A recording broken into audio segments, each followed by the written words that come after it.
খালেদা জিয়ার দাফন এবং জানাজা এবং এই পুরো প্রস্তুতি কিভাবে নেওয়া হবে তার বিষয়ে একটি সামগ্রিক আলোচনা করা হয়েছে এবং এখানে মূল জোর দেওয়া হয়েছে যে পার্টির সাথে পুরোটা সমন্বয় করে বিএনপির সাথে সমন্বয় করে সমস্ত কাজগুলো সম্পন্ন করা হবে। তো আপাতত যেগুলো ডিসিশন হয়েছে সেটা হচ্ছে যে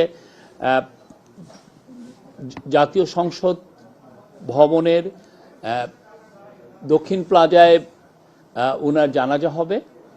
উনার মরদেহ সকালেই এভারকেয়ার হাসপাতাল থেকে জাতীয় সংসদ ভবনে নিয়ে আসা হবে এবং এই নিয়ে আসার সময় পুরো রাস্তার দুই পাশেই একটা স্পেশাল সিকিউরিটি অ্যারেঞ্জমেন্ট ইনশোর করা হবে এবং আমরা অ্যাট দ্য সেম টাইম আমরা জানিয়ে দিব কখন এই পুরো গাড়ি মরদেহবাহী গাড়িটা কখন রওনা দিবে এবং এটাকে ফুল রাষ্ট্রীয় অনারে ওনাকে নিয়ে আসা হবে দক্ষিণ প্লাজায়, জাতীয় সংসদ ভবনের দক্ষিণ প্লাজায়। সেখানে জানাজা হবে। জানাজায় মাননীয় চিফ অ্যাডভাইজার থাকবেন আর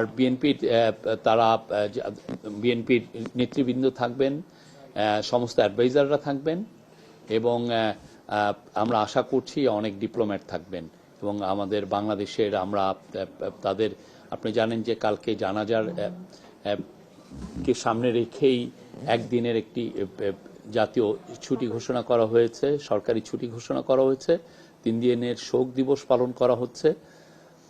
এই আর পুলিশের তরফ থেকে, সিকিউরিটি এজেন্সির তরফ থেকে প্রত্যেকটা বিষয় আবার নতুন করে রিভিউ করা হয় কিভাবে।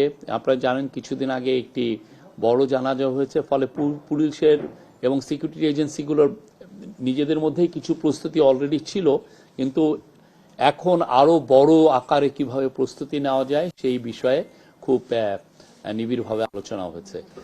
ওনার এভারকেয়ার থেকে ওনার পুরো যে লাশবাহী গাড়ি আসা পর্যন্ত, সংসদে ভবনের দক্ষিণ প্লাজায় আসা পর্যন্ত ওনার দাফন এবং ওনার জানাজা সবকিছু পূর্ণ রাষ্ট্রীয় মর্যাদায় অনুষ্ঠিত হবে, পূর্ণ রাষ্ট্রীয় মর্যাদায়। আপনি জানেন উনি আপসহীন নেতৃত্বে ছিলেন, বাংলাদেশ বারবার গণতন্ত্র হারিয়েছিল, উনি প্রতিবারই ওনার বলিষ্ঠ ভূমিকায়, ওনার বলিষ্ঠ নেতৃত্বে আমরা গণতন্ত্র ফিরে পেয়েছি।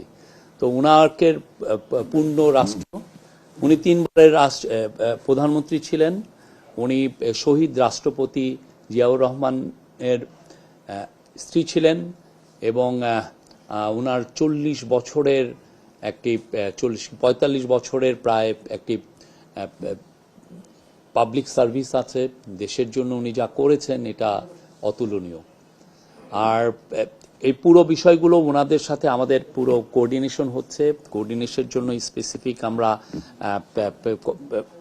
মেনটেন করছি, কমিউনিকেশন মেনটেন করা হচ্ছে।